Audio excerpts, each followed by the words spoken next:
Buenos días con todos, presentes ante el equipo personal al cargo del magistrado Víctor Alberto Cosera Costa, efecto de llevar a cabo la audiencia programada con relación al expediente 46-2017, cuaderno 314. Seguidamente las partes procederán a acreditarse, acreditación de los intervinientes. Empezamos con la Fiscalía. Buenos días, señor magistrado, de todos los presentes, por parte del Ministerio Público. William Lafayette Agustín Borcasi, fiscal adjunto del tercer despacho del equipo especial de la Fiscalía Provincial Corporativa Especializada en Delito de Corrupción de Funcionarios, con domicilio procesal en Girón Santa Rosa, Quiro Quesada, 260, séptimo piso, y con casilla electrónica 48884. Ok, Procuraduría. Buenos días, señor magistrado, representante del Ministerio Público, todos los presentes. Por la Procuraduría Pública DOC, el abogado Miguel Ángel Chero Pretel, con registro del Colegio de Abogados de Lima número 41480, con domicilio procesal en la calle Antequera número 110 San Isidro, y con casilla electrónica 83811. En esta oportunidad me acompaña como abogado de interconsulta la doctora Silvia Ramírez, a quien con su venia, señor juez, cedo el uso de la palabra para que se presente. Buenos días, señor magistrado y demás presentes. En calidad de interconsulta, Silvia Ramírez Plasencia, con registro CAL 48.573 y demás datos ya consignados en auto. Ok. Defensa. Señoría, muy buen día a usted y a todos los presentes. Juan Carlos Portugal Sánchez, con registro en el Ilustre Colegio de Abogados de Ayacucho, 3022, 981-59-6760, mi celular, 59245, mi casilla electrónica, y notificacionesestudio.portugal@gmail.com, el correo electrónico, señor juez.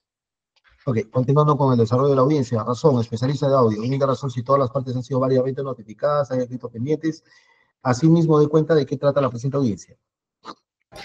Muy buenos días, señor magistrado, con todos los presentes, de dar cuenta que todas las partes se encuentran debidamente notificadas para el desarrollo de la presente audiencia, que se trata de una variación de la medida cautelar de embargo solicitada por el investigado Humala Tasso. Ok, a ver, vamos a establecer los siguientes lineamientos para efectos de llevar a cabo la presente audiencia. No se va a permitir argumentaciones irrelevantes, impertinentes o con información circular. Inmediatamente se le cortará el uso de la palabra. Segundo, tampoco se va a permitir defensa ineficaz. Y tercero, el juzgado nos hace acordar que cuenta con apremios de ley. La metodología jurídica que se va a llevar a cabo para el desarrollo de la presente audiencia va a ser el siguiente. Se va a conceder el uso de la palabra al accionante por el plazo de 8 minutos y para las absoluciones correspondientes 8 minutos, con una réplica y dúplica de 3 minutos. ¿Estamos de acuerdo, doctores? Doctor Juan Carlos Portugal, ¿estamos de acuerdo? Su señoría, le rogaría que pueda, la primera parte de mi intervención, concederme el plazo de 10 minutos y reducirme en todo el caso el plazo para mi réplica. No, es que todo es 8 minutos, doctor. Todo el tiempo son 8 minutos. Por eso le rogaría si puede agregar 2 minutos a los 8, en total 10, y me descontaría 2 minutos de mi réplica siguiente. Le voy a conceder 8 minutos y de acuerdo a eso vemos. ¿Está bien? Bien, bien, señor. Listo. A ver, ¿va a presentar diapositivas, doctor? No, señorías, sin diapositivas. A ver, lo escuchamos, doctor. Bien, a ver. Bien, señor juez, permítame plantear el petitorio al amparo del artículo 305, numeral 1 de nuestro Estatuto Procesal Penal, en concordancia con el artículo 6 del título preliminar del Código Procesal Penal, así como el artículo 255, numeral 2 y 3, solicito, a propósito de los principios de variabilidad y necesidad de la medida de coerción de carácter patrimonial, como es el embargo en forma de retención, que evaluando en un momento o en esta ocasión, reexamine la decisión y declare fundada nuestra solicitud a favor de mi cliente Ollanta Moisés Humala Tasso.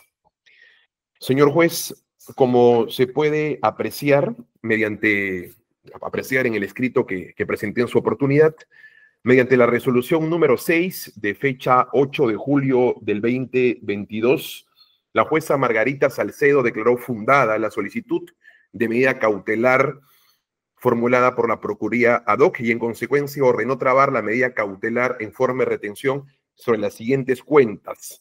la cuenta 0407-6917-359 respecto de la institución del Banco de la Nación por el monto de 4.433.33 soles que corresponde a la pensión mensual y vitalicia de mi cliente en su ex condición de presidente de la República Peruana. Respecto a los meses de enero, febrero, marzo, abril, mayo, junio, agosto, septiembre, octubre y noviembre del 2024.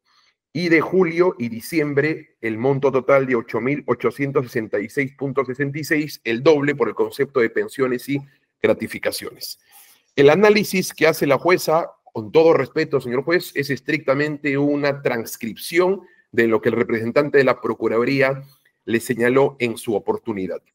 Y la jueza identifica en esta resolución, en total, señor juez, 13 literales, desde el literal A hasta el literal M. Cada literal compone un elemento de convicción. En total, 13 literales.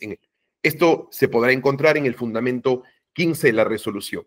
Pero en esencia, señor juez, los únicos elementos de convicción de estos 13 elementos corresponden al literal A y al literal I, que me permito dar lectura. El literal A establece lo siguiente: acta de transcripción de declaración del colaborador eficaz 4/2019, en donde señala que mi cliente perteneció a una organización criminal a propuesta de José Guillermo Paredes Rodríguez. Dio detalles respecto de las supuestas entregas por parte de los integrantes del Club de la Construcción, así titulado el caso, respecto de o a favor de mi cliente, bajo dos propósitos: conservar el presupuesto del Ministerio de Transportes y Comunicaciones o, en su defecto, no reducir el presupuesto. Y finalmente, la literal I, que es la manifestación de Lola Consuelo Amelia Castro Rodríguez, en donde señala la jueza que corroboraría la otra afirmación por parte de José Guillermo Paredes Rodríguez. Esto es, que esta persona ingresaba al vehículo presidencial que le correspondía a mi cliente como mandatario de este país a discreción y que también ingresaba de manera clandestina a Palacio de Gobierno para la entrega de los aportes. Esos son los dos elementos de convicción, señor juez. Esta resolución que declara fundada la medida impuesta se trabajó sobre la base de la disposición 40-2022, la disposición de ampliación de formalización y continuación de investigación preparatoria, señoría, que establecía inicialmente 3 delitos: colusión agravada, cohecho pasivo impropio y asociación ilícita. La jueza, en efecto, acoge y declara fundada esta solicitud de la Procuraduría ad hoc sobre la base de estos 3 delitos. Sin embargo, señor juez, y esta es la primera razón que solicito en la presente audiencia, primera razón del pedido de reexamen, es que al día de hoy solamente de los 3 delitos quedan 2. El Ministerio Público, a través de la disposición fiscal 56 del 15 de junio del 2023, titulado Precisiones del aspecto fáctico, recalificación, imputación y ampliación de la formalización de investigación preparatoria, excluye a mi cliente del delito de colusión agravada. Por consecuencia, ha habido una imputación progresiva a favor en el tiempo respecto de mi cliente, que no fue en su momento así dispuesta ni por el requerimiento de la Procuraduría o la solicitud más propiamente y por parte de la resolución de la jueza. El escenario de imputación de cara a los tipos penales ha cambiado. A la fecha no se imputa a mi cliente el delito de colusión agravada, quedando subsistente los otros 2 delitos. Esta situación se manifestó además así afirmativamente por parte del fiscal a cargo de la investigación en la audiencia de excepción de improcedencia de acción el 16 de mayo del 2024, en donde confirmó esta situación ante la jueza Margarita Salcedo y por lo cual se sustrajo la excepción de improcedencia de acción respecto al delito de colusión por la razón de exclusión que le señalo. La segunda razón, señor juez, es que han habido testigos en el tiempo que han refutado la declaración del colaborador eficaz sobre aspectos esenciales. Permítame presentar al primer testigo, la declaración de Pedro Agustín Vargas Chillón, del 18 de abril del 2023. ¿Quién es Pedro Vargas Chillón? Era nada más y nada menos, señor juez, que el jefe de la División de Resguardo Presidencial. Y este cargo importaba, señor juez, la custodia de la Casa de Gobierno, la custodia de la seguridad física del presidente de la República y la custodia también de la residencial de Palacio de Gobierno. Y este testigo ha señalado de que todas las personas, principalmente funcionarios y terceros como amigos o ministros, tenían un registro obligatorio, que habían 3 entradas en Palacio de Gobierno, frente al parque que todos conocemos. Ahí ingresaban los ministros de Estado. En la puerta denominada Desamparados ingresaban los congresistas de la República y terceras personas, que nadie ingresaba sin registro, que absolutamente ningún testigo podía ingresar a discreción llevando una mochila, un documento sin que necesariamente no solo haya sido registrado, sino que además, si ha llevado insumos como estos, necesariamente ha generado un acta y ha tenido que ser detectado. ¿Y esto por qué es importante? Porque el aspecto central del colaborador eficaz, señor juez, es que él ingresaba a Palacio de Gobierno a sus anchas, de manera clandestina, sin registro y sin ningún tipo de protocolo que el jefe de la seguridad de Palacio de Gobierno y del presidente de la República, por tanto, lo descalifica. Pero además, este testigo señaló que Ollanta Tazo utilizaba el cofre, el vehículo presidencial que se le asignaba en su condición de presidente de la República, y hacía subir a esta persona. Lo hacía subir sin autorización, sin ningún protocolo. Este testigo, que también se ocupaba de la seguridad del presidente de la República, de Palacio de Gobierno, a su domicilio en el distrito de Surco, y que lo acompañaba, señaló que eso no es posible, que terceras personas no pueden ingresar al vehículo presidencial porque eso atenta la seguridad del presidente de la República. Segundo testigo, señor juez, la declaración de Carlos Augusto. Disculpe que lo interrumpa, señor abogado, pero indíqueme, por favor, en qué parte de su escrito están esos argumentos, por favor. Sí, señor juez. A ver. Para seguirlo. Muy bien. En el documento, ya vemos ahí. Indíqueme, por favor. En la página 8, señor juez. Página 8. En la página 8, ahí bajo el título Variación del estándar de sospecha por la aparición de testigos sobrevinientes en el tiempo, hay un subtítulo que coloco respecto a la declaración de Pedro Vargas Chillón. Se tiene la siguiente declaración y coloco la pregunta número 15 y la respuesta a la pregunta número 15. En la pregunta número 15 digo, si era posible que terceras personas sean transportadas conjuntamente con el presidente Ollanta Tazo a su domicilio. Dijo, no, no era permitido porque atentaba contra la seguridad. Esto es, la seguridad del presidente. No lo puedo seguir, doctor. Mire, acá en la parte 3 en la página 8 que usted ha presentado, dice variabilidad de la medida, aparición de nuevos elementos con posterioridad a la imposición de la medida cautelar de embargo. A, retiro de delito de colusión agravada. De ahí 3.1, disposición fiscal 40. De ahí me pone un cuadro por el delito de colusión agravada. Y de ahí señor juez, seguramente hay una enumeración equivocada, pero hay un subtítulo que es 3.3, el estándar probatorio a nivel indiciario que motivó la imposición de la medida cautelar, embargo, en forma de retención. Ha disminuido en el tiempo con la declaración de diversos testigos. Uno de esos testigos es el que le estoy señalando en efecto. Y allí hace eco a lo que acabo de expresar. Si era posible que terceras personas puedan transportarse en el vehículo presidencial, dijo que eso no era posible porque atentaban contra la seguridad del presidente. Además, la declaración de Vargas Chillón se encuentra anexa a nuestro escrito, señor juez, para que usted pueda identificar ello. Ya, pregunta 41, por ejemplo, si existe algún tipo de... Sí, señor juez. Escúcheme. ¿Usted qué está planteando?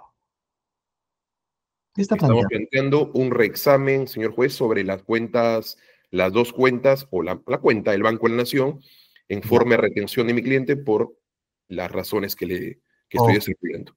Ok. Ya me indicó usted los antecedentes, ¿no es cierto? Correcto. Ok. Indíqueme cuáles son sus nuevos elementos de convicción. El primer elemento de convicción, señor juez, al que denominé número 1, es que al momento en el que se otorga la resolución que declara fundado el embargo en forma de retención de mi cliente, habían 3 delitos investigados. El delito de colusión agravada, el delito de cohecho pasivo impropio y asociación ilícita. Con posterioridad a ese requerimiento de la Procuraduría y a la resolución del juez, se emite la disposición 56, señoría. Esta disposición 56 es del 15 de junio del 2023. y en esa disposición se excluye a mi cliente del delito de colusión agravada, de tal manera que hay una variación a favor, ya no son 3, sino son 2 delitos respecto de mi patrocinado. Ya, El segundo elemento... Ese es su primer elemento. El segundo... Sí, el segundo elemento de convicción es en esencia la aparición de testigos en el tiempo, bien, que refutan aspectos esenciales brindados por el colaborador eficaz 04-2019. El colaborador eficaz 04-2019, en sus amplias afirmaciones, señor juez, señalaba que mi cliente llevaba en el vehículo presidencial a José Guillermo Paredes, sin autorización, sin registro, sin protocolo. Y que también esta colaboración señala que esta persona ingresaba a Palacio de Gobierno sin registro, sin protocolo, sin la autorización que corresponde ingresar a la casa de Pizarro. En las declaraciones que, en la inicial que le estoy señalando, la del jefe de seguridad de Palacio de Gobierno y de seguridad del expresidente de la República, sostiene lo contrario, de que no hay ningún ingreso sin que este haya sido registrado y que todas las personas que no son ministros ni congresistas ingresan por desamparados. ¿Dónde encuentra usted esa respuesta? En la pregunta 41 de la declaración de este testigo, que está anexada además para que ustedes puedan corroborarlo en este escrito. Ya también en la pregunta número 15, que he dado lectura hace un momento, se señala si era posible que terceras personas sean transportadas conjuntamente con el presidente Ollantumala a su domicilio. No, no era permitido porque atentaría contra la seguridad.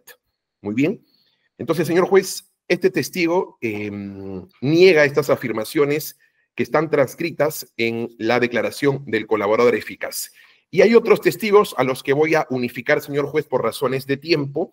Son los testigos Carlos Augusto Oliva Neira, que declaró en su ex condición de viceministro de Hacienda del Ministerio de Economía y Finanzas, el testigo Rodolfo Acuña Namijas, que fue director general de Presupuesto Público, que también está incorporada la integridad de su declaración como anexo a la presente solicitud, y finalmente el ex ministro de Economía y Finanzas entre julio del 2011 a septiembre del 2014, Luis Miguel Castilla Rubio. ¿Por qué estos y los uniformizo en un solo bloque, señor juez, si me permite? Porque el colaborador eficaz 04-2019 ha señalado que el propósito de captar a Ollanta Humala Tasso en su ex condición de presidente del país era para 2 razones: conservar el presupuesto del Ministerio de Transportes y Comunicaciones o en su defecto evitar la disminución del presupuesto, que este se quede quieto justamente para favorecer a través de la unidad ejecutora Provías a estas empresas conformantes del Club de la Construcción. ¿Y por qué es importante estos testigos, señor juez, que no fueron advertidos antes de la resolución que decreta el embargo? Porque ellos señalan que el presidente Ollantumala Tasso no forma parte ni de la presentación, ni de la formulación, ni de la ejecución, ni de la aprobación de los presupuestos. Que este tiene un organigrama que está desarrollado en el escrito y que en esa condición, en su situación de expresidente en su condición de expresidente de la República, la ley 29.158, que es la LOPE, la Ley Orgánica del Poder Ejecutivo, no le permite participar dentro del proceso del programa presupuestario, tanto en la fase de ejecución como en la fase preparatoria, como en la fase finalmente de selección. Y que esto le correspondía en esencia a los ministros de Estado que llevaban una cartera presupuestaria que finalmente era debatido en el Congreso de la República y finalmente expuesto en el Pleno del Congreso de la República. Y que en todo este proceso de asignación presupuestaria o modificación presupuestaria no había ningún nivel de intervención por parte del presidente de la República, con lo cual la tesis de respecto de este colaborador de que Ollantumala Tasso tenía este nivel de participación y como tenía este nivel de participación se le captó para no disminuir el presupuesto o en su defecto conservarlo, niega esta tesis, niega esta afirmación y por consecuencia son declaraciones que en el tiempo han sobrevenido de manera favorable hacia esta solicitud, señor juez. Son esas razones en particular las que esta defensa considera que son absolutamente suficientes para reexaminar la presente medida de embargo con fines de retención y en ese sentido, en su oportunidad, magistrado, usted la pueda declarar fundada. Ok, corremos traslado, señor fiscal, mismo tiempo.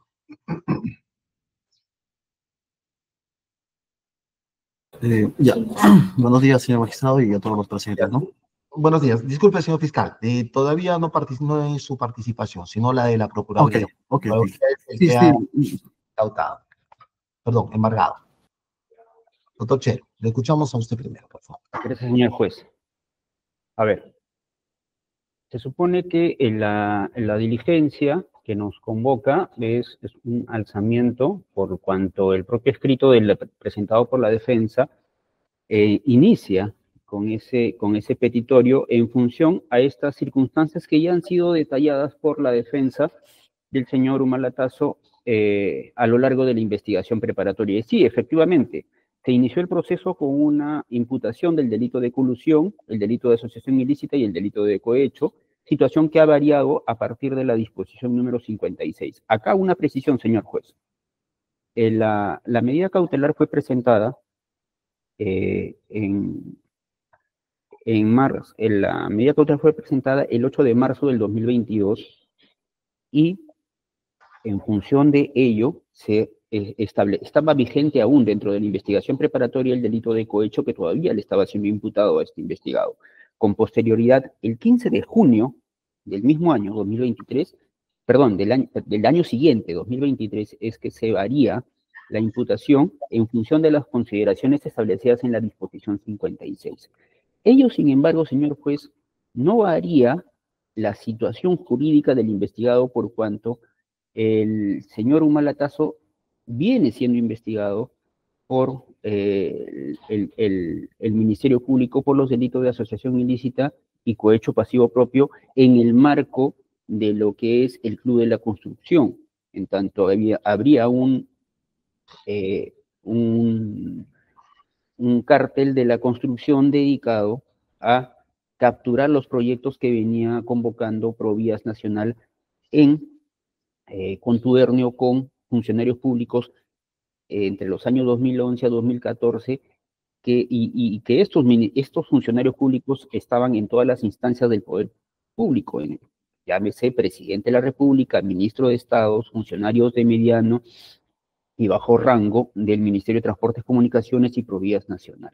Esas imputaciones, señor juez, no se han visto enervadas por los elementos de convicción que se han venido dando a lo largo de la investigación preparatoria.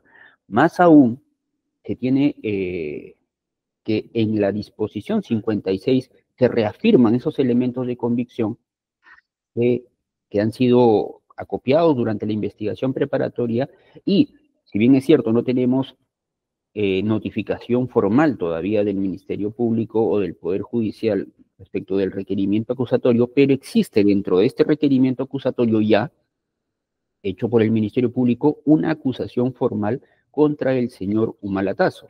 Entonces, lo que señala la defensa es que estos elementos de convicción habían enervado supuestamente, por el hecho de haberse eliminado el delito de colusión agravada, la situación jurídica y por lo tanto los motivos por los cuales se habría concedido la medida cautelar, lo que devendría, según la defensa, en que se tenga que levantar la medida.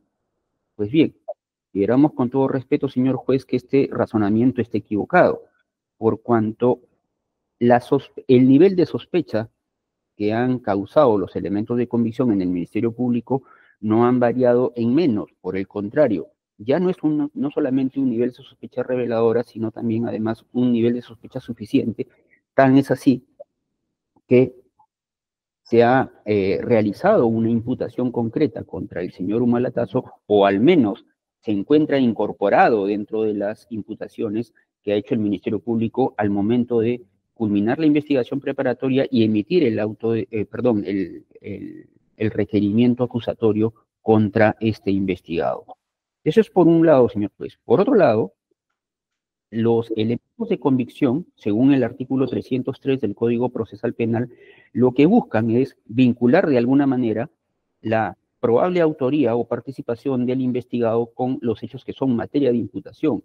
Y esto es lo que está visto dentro de los elementos de convicción que han sido ofrecidos en nuestra medida cautelar, por cuanto aquellos elementos de convicción, según la valoración que hizo el magistrado en ese momento a cargo de este despacho, valoró y evaluó que estos elementos de convicción, más allá de la probanza, de la certeza que pudieran tener para ese efecto de la medida cautelar, se exige solamente un ejercicio de probabilidad, una posible decisión favorable a la tesis que presenta la Procuraduría Pública respecto de su pretensión civil. La pretensión civil de la Procuraduría Pública, en este caso, es una reparación civil de más de 168 millones de soles, que incluyen justamente, no solamente al señor Humala Tasso, sino a una variedad o una pluralidad de cocausantes que han participado en los hechos que son objeto justamente en un principio de lo que se imputaba durante la investigación preparatoria y después de manera más precisa ya en la acusación. Que dicho sea de paso, le repetimos, señor juez, aún no tenemos conocimiento formal de la acusación, pero sí tenemos el conocimiento que el señor Humala Tasso ha sido incluido dentro de las personas que han sido acusadas por los delitos de asociación ilícita para delinquir y cohecho pasivo propio, conforme lo dice la disposición 56 del 15 de junio del 2023 y que se ha mantenido en ese estatus hasta este estadio de requerimiento acusatorio. Por lo tanto, el incidente o el espacio que corresponde para evaluar las medidas cautelares es establecer si se cumplen o no se cumplen con los requisitos que la norma exige para la concesión de una medida cautelar, es decir, la verosimilitud del derecho, que implica justamente la probabilidad que los elementos de convicción den para que establecer que el investigado es autor o partícipe del hecho que se le imputa, el peligro y la demora y la razonabilidad de la misma.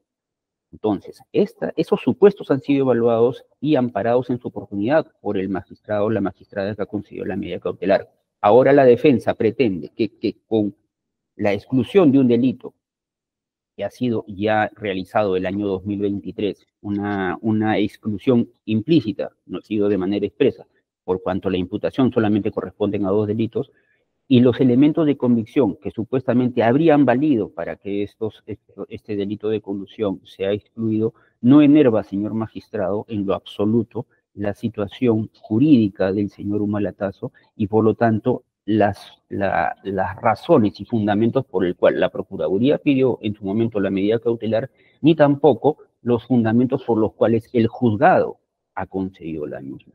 Por estas consideraciones, señor juez, y en atención a lo que dice justamente el artículo 303 y numeral 3 del Código Procesal Penal, y al no realizarse o al no encontrarse un sustento en lo que establece el artículo 305 del Código Procesal Penal también y el artículo 617 del Código Procesal Civil, por cuanto no habrían variado de manera sustancial las condiciones por las cuales se ha concedido la medida cautelar, solicitamos respetuosamente que se declare improcedente o infundado el pedido de la defensa. Muchas gracias. Ok, ahora vamos a escuchar a la Fiscalía. Señor Fiscal. Buenos días, señor juez, y a todos los presentes, ¿no? Creo que bajo la misma línea que ya la Procuraduría ha mencionado, ¿no? Vamos a partir de lo señalado por los puntos que estableció la defensa de este proceso, ¿no? Del procesado Ollanta Humala. Primero, ¿no? Nos ha hablado, por ejemplo, de la variación o la disminución en cuanto a un delito en cuanto a las imputaciones realizadas por este despacho fiscal. Si bien es cierto, como ya lo ha señalado también la propia Procuraduría, existe una pretensión punitiva por parte del Ministerio Público, específicamente por el delito de colusión y por el, perdón, bien, me corrijo, por el delito de acción ilícita para delinquir en calidad de coautor y entiendo que también por el delito de cohecho pasivo propio. No obstante, como se ha señalado, formalmente se ha hecho la presentación ante su judicatura. Entendemos que pues, por cuestiones de tiempo se corre trasladado a las mismas, ¿no? A las más partes procesales. Entonces, bajo este plano objetivo, advertimos de que sí hay una imputación respecto al procesado Ollanta Humala. Estos 2 delitos hacen posible hacen permeable una posible condena en el hito de la continuación del proceso. Propiamente, ¿no? Si vamos un poco más específicos respecto a los niveles de sospecha, estos no han disminuido, sino se han hecho más fuertes, ¿no? Entonces estaríamos hablando de un grado de sospecha suficiente, ¿no? El cual, como ya se verá, quizás no en este espacio, porque tampoco es el medio o la audiencia pertinente, sino en otra, ¿no? Donde se va a poder establecer en realidad lo que corresponde a los elementos que componen esta pretensión a través de la acusación. No obstante, también, si bien se ha señalado, ¿no? El abogado ha considerado que se hacen variar en niveles de el estándar de sospecha. Como bien lo reafirmamos, esta variación no se ha reducido. Es más, se ha incrementado porque ha permitido al Ministerio Público, a través de sus elementos de convicción y medios probatorios presentados, dar mayor calidad o formación de la imputación hacia el procesado o el eventual. Asimismo, podemos señalar, ¿no? Somos un poco más específicos respecto al tema de su imputación. Esta imputación, en realidad, a través de lo que está estableciendo el abogado con el señalamiento de sus testigos, que más o menos lo que da a dar cuenta es de que estarían a través de estas declaraciones que han manifestado, no hace más que supuestamente reducir lo que supuestamente este colaborador 4 ha señalado, 4/2018 ha señalado respecto a los hechos que tienen que ver con el procesado. Pero si estamos si advertimos un poco esto, vemos que la imputación, o en este caso si somos más específicos, el tema de imputación concreta, se compone de 3 elementos, ¿no? Como bien sabemos: hechos, fundamentación y medios probatorios. En este caso podemos advertir que la defensa estaría haciendo uso de sus medios probatorios para supuestamente enervar la imputación contra su defendido, ¿no? Pero esta situación en realidad también podremos nosotros establecerla en otra audiencia, ¿no? Porque también, así como la defensa plantea sus medios que supuestamente reducen un medio probatorio que el Ministerio Público está planteando, habrán otros que sostengan o den mayor vitalidad a la formulación de la imputación respecto a este procesado, ¿no? Bajo esta situación, entonces consideramos que también, en cierta forma, al utilizarse estos elementos, estaría un poco desnaturalizándose la misma en cuanto a la utilización, porque está aludiendo a disminuciones o calidades de imputación respecto a un procesado, ¿no? Y esto no se hace en esta audiencia, sino en la que eventualmente tendría que realizarse posteriormente, ¿no? Entonces eso habría que también tener en cuenta, ¿no? Ahora, otro tema, ¿no? El abogado también nos ha indicado de que, si bien se pretende, pues, reducir la variación de la imputación y también con la presencia de los testigos, debemos tener en cuenta que en realidad no se han variado las condiciones por las cuales se han impuesto esta medida de embargo, ¿no? Luego no nos ha mostrado en qué sentido, en qué otros aspectos, porque otro supuesto muy distinto sería el hecho de que se esté planteando, por ejemplo, un sobreseimiento total o parcial respecto a esta persona, pero no estamos ante esta situación. Ahora, tampoco nos indicó, por ejemplo, si es que habría otra medida o otro mecanismo por el cual se pudiese variar la medida si fuese el caso, ¿no?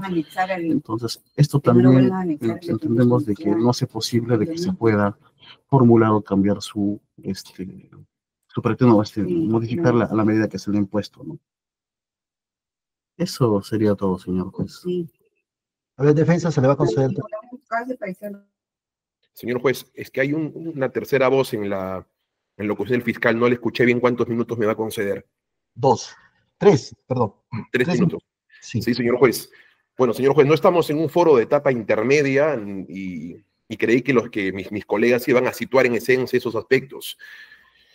La respuesta, el silencio por parte de ambos colegas respecto a los 2 únicos elementos de convicción. Acá no estoy trabajando otros elementos de convicción en la imaginación del fiscal en su requerimiento acusatorio, que finalmente no lo tenemos. Acá, en esencia, estoy situándome estrictamente a los elementos de convicción que el procurador le ha solicitado a la jueza y que la jueza ha transcrito y hecho propio. Nada más.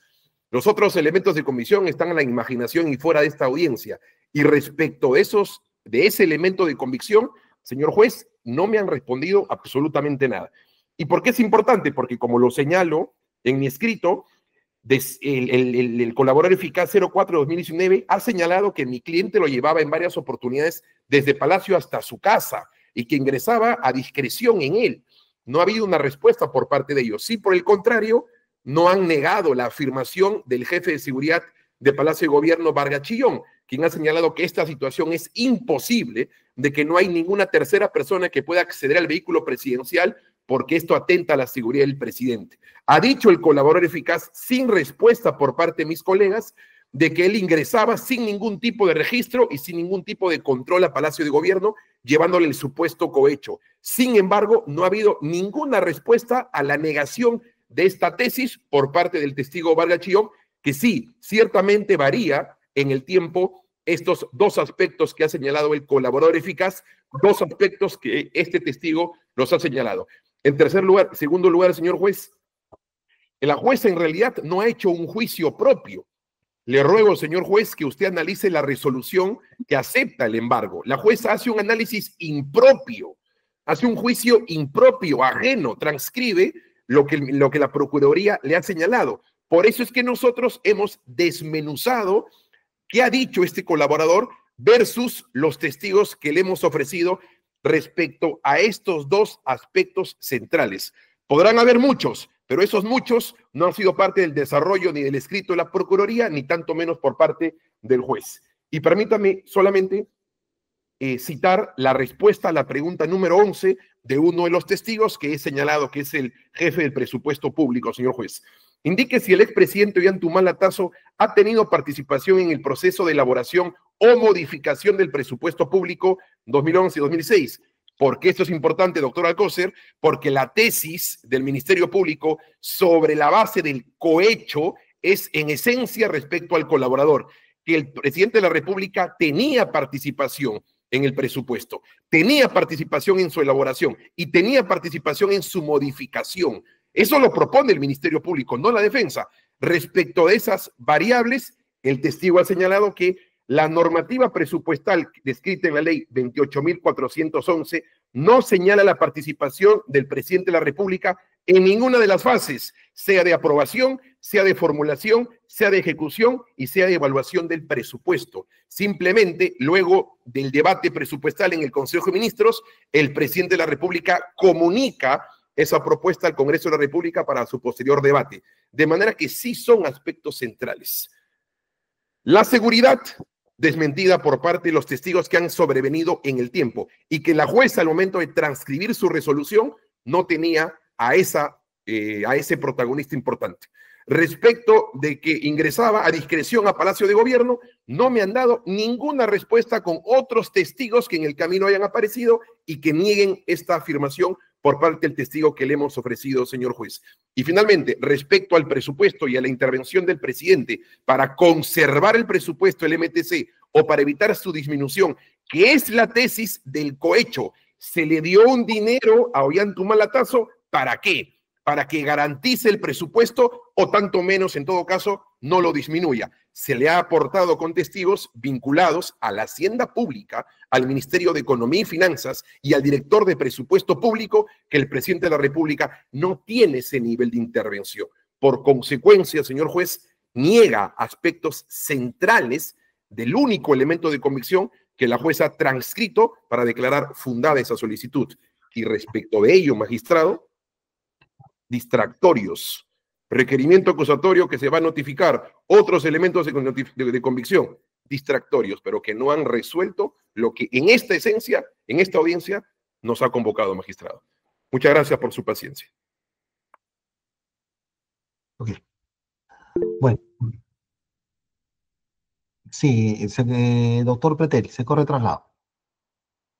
Gracias, señor juez. A ver, yo quisiera entender de la defensa qué tipo de mecanismo se está planteando, porque si bien es cierto, dice que ha presentado un reexamen, está pidiendo un reexamen, figura que no está, digamos, acotada a lo que es materia o la naturaleza de esta medida presentada. Para la medida cautelar, si se quiere hacer una reevaluación, tenemos la figura del 305 del Código Procesal Penal, que tiene sus requerimientos, requisitos que para el presente caso discrepamos con el señor abogado que se hayan dado, por cuanto la situación no ha variado en desmedro de la imputación que ha sufrido el señor Malatazo. Por el contrario, su imputación y los elementos de convicción han incrementado el nivel de sospecha, tan es así que ha tenido una acusación por los delitos de cohecho y de asociación ilícita. Ahora, Cuando la defensa sustenta esta situación que se habría dado un desmedro por los elementos de convicción que está ofreciendo en su escrito, no tiene en consideración que no solamente son 2 elementos de convicción que han sido ofrecidos por la Procuraduría Pública para presentar su medida cautelar, sino han sido más de 10 o 12 elementos de convicción que han sido evaluados. Ahora, y traigo a colación la duda respecto del petitorio de la defensa porque da la sensación, señor juez, que estamos ante un recurso de apelación donde se cuestiona que el magistrado haya realizado un análisis directo o indirecto de los elementos de convicción para redactar su resolución. Acá no estamos cuestionando la resolución judicial emitida por la magistrada que en su momento concedió la medida cautelar. Se supone que estamos evaluando una situación posterior que se haya dado sobre la situación de hecho del investigado que verifique que se cumplan con los requisitos establecidos en el 305 del Código Procesal Penal. Y no estamos viendo ese supuesto acá. Acá estamos viendo que se está dando un cuestionamiento de la resolución que concedió la medida cautelar cuando no estamos frente a un recurso de apelación. Este espacio no es para ver si se equivocó o no se equivocó la magistrada al momento de declarar fundada la medida cautelar propuesta por la Procuraduría. Y tampoco estamos en el espacio donde se debe analizar qué acredita o qué no acredita los elementos de convicción que han sido ofrecidos tanto por el abogado de la defensa como por el Ministerio Público al momento de emitir su disposición 56 y su requerimiento acusatorio. La fortaleza o debilidades que tengan los elementos de convicción, como lo ha señalado el representante del Ministerio Público, requieren otro espacio. Y la defensa tendrá su oportunidad para establecer si los elementos de convicción que ahora está ofreciendo desvirtúan o no la tesis del Ministerio Público. Lo que ha propuesto la Procuraduría Pública para presentar su medida cautelar es que, conforme lo dice el artículo 303 del Código Procesal Penal, existe la posibilidad con los elementos de convicción que se han ofrecido que el investigado sea con probabilidad. Por eso se llama verosimilitud del derecho, por eso se llama apariencia del buen derecho, con probabilidad que este señor sea autor o partícipe del hecho que se le imputa. ¿Esa probabilidad ha variado en el tiempo? Por supuesto que no. Para desmedro de lo que dice la defensa. Pero ¿para qué ha variado, señor juez, la situación de los elementos de convicción? Para que el Ministerio Público ratifique no solamente su imputación como bajo el estatus de una sospecha reveladora, sino además para que se entienda como una sospecha suficiente de aquellos elementos de convicción para que en lugar de sobreseer o de excluir al señor Humala respecto de los delitos de asociación ilícita y cohecho, por el contrario, lo acuse de los mismos. Esta acusación se sustenta justamente en todos los elementos de convicción, incluidos los que ha ofrecido la Procuraduría Pública al momento de presentar su requerimiento de medida cautelar. Entonces, no es silencio por parte de la Procuraduría Pública respecto de los elementos de convicción, señor juez. No necesitamos ni estamos en este espacio abocados al análisis de los elementos de convicción y sobre sus fortalezas o debilidades para efecto de la situación o imputación del señor Humalatazo, sino para establecer si estos elementos de convicción vinculan con probabilidad la autoría o participación de este investigado con los hechos que son materia de investigación. ¿Para qué?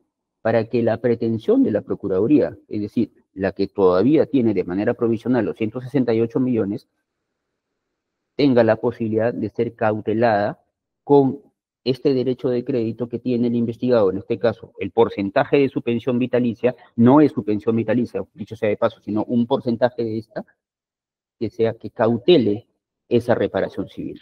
En ese sentido, señor juez, nos ratificamos en lo que hemos señalado tanto en esta alocución como en nuestro escrito de oposición al pedido de la defensa. Gracias. Ok, suspendemos audiencia hasta las 2 de la tarde, ¿ya?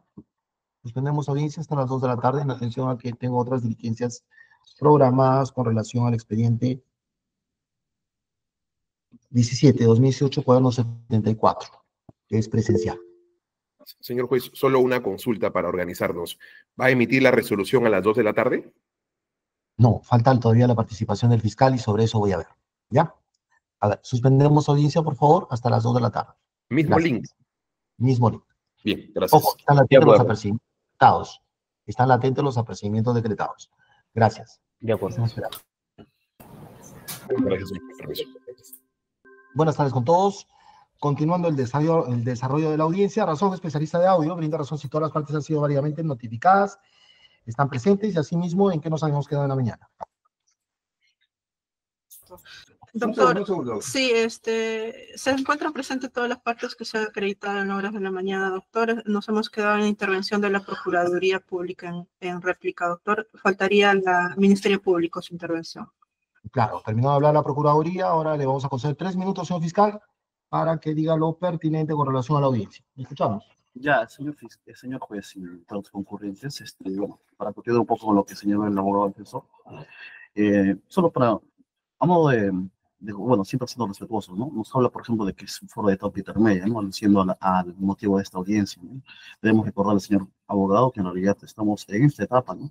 Y este es un incidente de la misma, ¿no? Porque, como sabrá, este despacho ya emitió una disposición de conclusión de formalización preparatoria y también ha emitido, pues, el requerimiento mixto, ¿no? En fecha 21 de febrero del 2025. De modo tal que nos encontramos entre una etapa propiamente intermedia.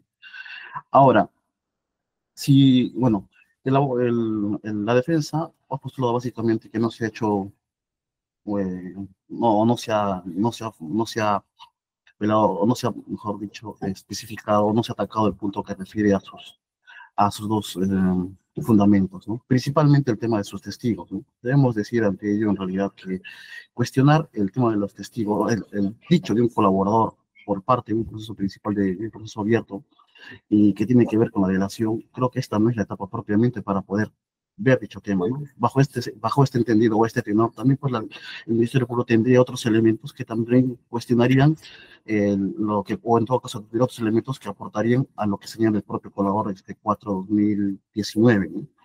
Ahora, eh, por otro lado, señor juez, ¿no? Como bien también la Procuraduría ya en su momento lo ha señalado, hay tres elementos o tres aspectos que se tienen que tener en cuenta para este tipo de audiencia, ¿no? Si es que se pretende cambiar el tema de la variación o pedirla o revocar el pedido del embargo que se le está haciendo a su patrocinado. En este caso, por ejemplo, estamos en el tema de se debería establecer si en realidad ha habido una desaparición en el peligro de la demora y en todo caso también una variación en la verosimilitud del derecho.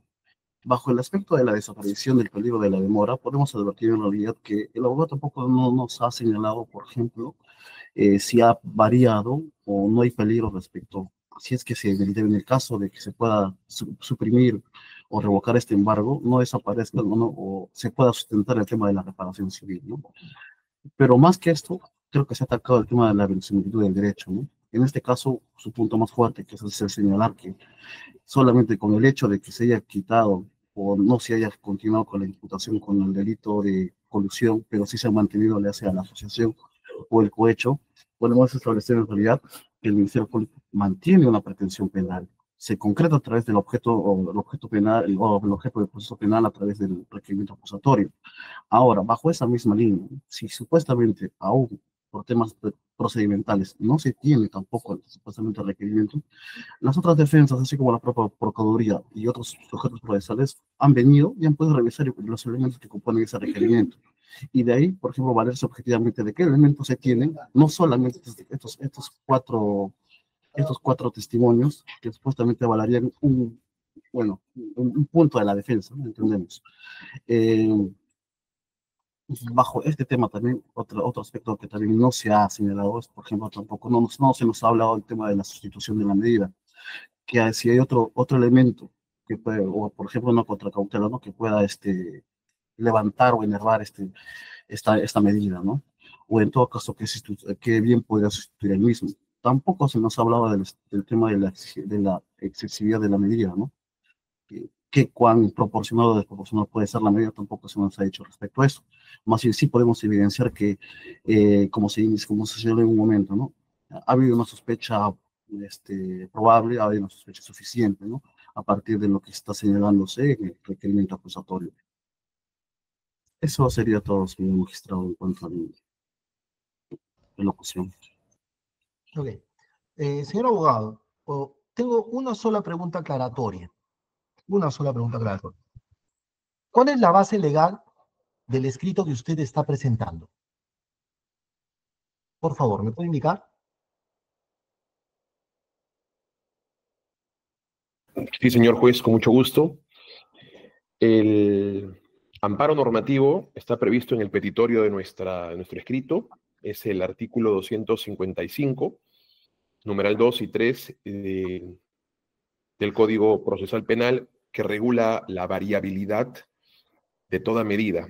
El Sí, embargo es eso está medida. en el aspecto general, doctor. Vamos al específico. ¿Dónde está su base legal del aspecto específico? Señoría, la variabilidad de toda medida es un principio que regula toda medida de coerción, Doctor, tanto de carácter personal o patrimonial. ya sabemos eso, doctor. Lo que yo le estoy preguntando es cuál es la base legal de su pedido para este tipo de medidas de coerción. Es la que está señalada en el petitorio, señor juez. Nos ratificamos en la normativa que regula el petitorio. Ok, listo. Vamos a hacer 2 minutos de receso para emitir resolución. A ver, señor fiscal. Fiscalía. Sí, señor magistrado, dígame. A ver, una pregunta. ¿En qué estadio procesal se encuentra el presente proceso? Bueno, entendemos que está en etapa intermedia porque ya se emitió la disposición de conclusión y también se presentó ya el requerimiento acusatorio. O sea, se está, creo, a la espera del traslado del requerimiento, ¿no? Ok, está en etapa intermedia entonces, ¿no? Ya, Señor número de... juez. A ver, doctor Portugal. Sí, señor juez. Sí. Es importante retroceder un poco en la fecha que se presenta este documento. Este documento se presenta el 7 de febrero del año 2025. Han habido 2 postergaciones, no por parte suya ciertamente, pero 2 postergaciones por fallas internas del juzgado en expresión de la jueza Margarita Salcedo. Esto se presenta cuando el caso estaba en investigación preparatoria, ciertamente. A la fecha, por los medios de comunicación, es que el caso tiene un requerimiento mixto. Se ha llevado casi 8 meses después, cuando estamos en efecto frente a otro estadio procesal. Pero este documento, y con esto termino, se presentó en febrero de este año, cuando nos encontramos en investigación preparatoria prorrogada, pero vigente. Ok, perfecto. A ver, el doctor Chero Pretel. Sí, Por la señor juez. Procuraduría, ¿no? Es Escuchamos. importante señalar, a propósito de lo que ha mencionado la defensa y el señor representante del Ministerio Público, una línea de tiempo para entender mejor esto. La medida cautelar se presenta el 2022, en marzo del 2022. La disposición 56 se presenta en junio del año 2023, un año después. En ese año es en que cambia la imputación de tres delitos al señor Humala, colusión, asociación ilícita y cohecho, por la de asociación ilícita y cohecho. Ahí estamos, creo, en un estadio de investigación preparatoria donde los elementos de convicción han decantado en que al señor Humala solamente se le imputan 2 delitos y los elementos de convicción no han variado. A la fecha, a enero del 2025, ya se acaba la investigación preparatoria e ingresamos a la etapa intermedia. En ese interín de investigación preparatoria a etapa intermedia, la defensa sugiere en su requerimiento que los elementos de convicción o las declaraciones que está acompañando habrían enervado de alguna manera la situación jurídica del señor Humala para establecer un detrimento en la posibilidad de que se verifique la verosimilitud del derecho en la medida cautelar. Situación que, como se ha indicado, no corresponde a un reexamen como lo ha sostenido y hemos escuchado del señor abogado, sino que se ha mantenido, y más aún, los elementos de convicción han pasado de una situación de sospecha reveladora que permitía mantenerlo en la investigación preparatoria a una sospecha suficiente para pasar a acusación. Es decir, los elementos de convicción, en lugar de causar el efecto que ha señalado la defensa, argumentos ya han sido manifestados. Ya volver a redundar en lo mismo, ya lo he escuchado. Es más, ahorita solamente toca emitir la resolución. De acuerdo, Doctor Carlos, ¿es algo relevante antes de emitir resolución y que no guarda porque los argumentos son terminados? No va a haber más argumentos para nadie. Sí. No, conozco perfectamente cuál es la dirección de su debate y por eso sí me parece que es relevante incorporar solamente este dato. Si me autoriza, señor juez. ¿Es argumento? No es un argumento. Ya, a ver, indíqueme cuál es el dato. Más propiamente es una aclaración. Señor juez, nosotros, al plantear esta solicitud, independientemente de la resolución que usted decante, nos centramos estrictamente en la resolución de la jueza y en los elementos de convicción que la jueza sintetiza en esa resolución. ¿Por qué sostengo esto? Porque usted, como juez garante de la equidad en la intervención y de la igualdad en la información, ha permitido, con todo respeto, de que se incorporen ciertos datos vinculados a un estadio distinto, a estándares de sospechas evolucionados en el tiempo a propósito de un requerimiento acusatorio.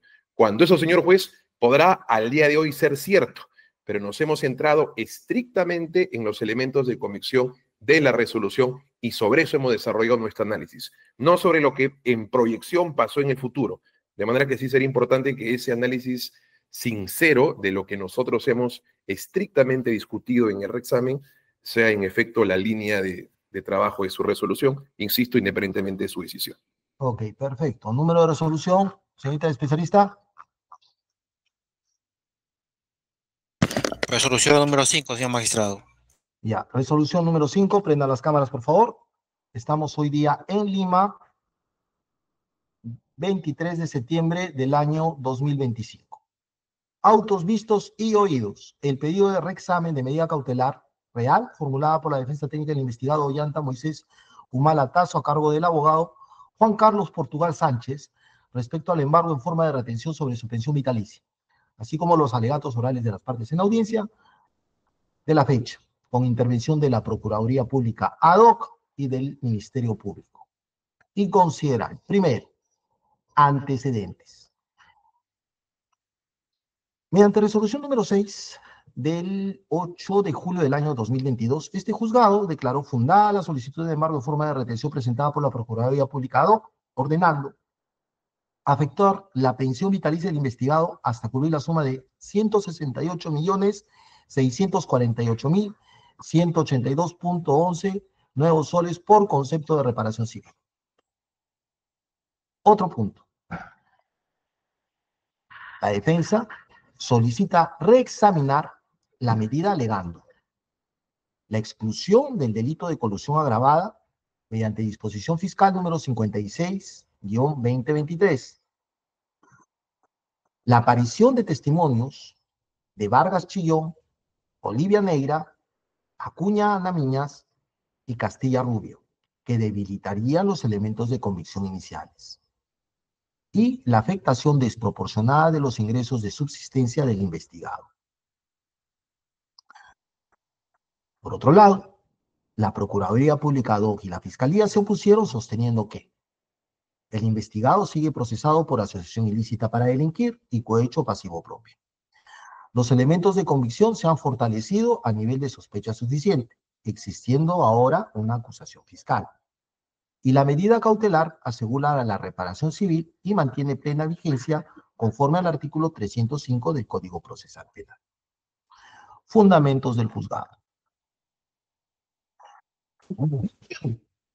Primer punto. Marco normativo aplicable. El artículo 303 del Código Procesal Penal autoriza la medida de embargo dentro de las medidas cautelares reales, cuando existan suficientes elementos de convicción sobre la vinculación del investigado con el hecho y se busca asegurar el pago de la reparación civil. Otro punto.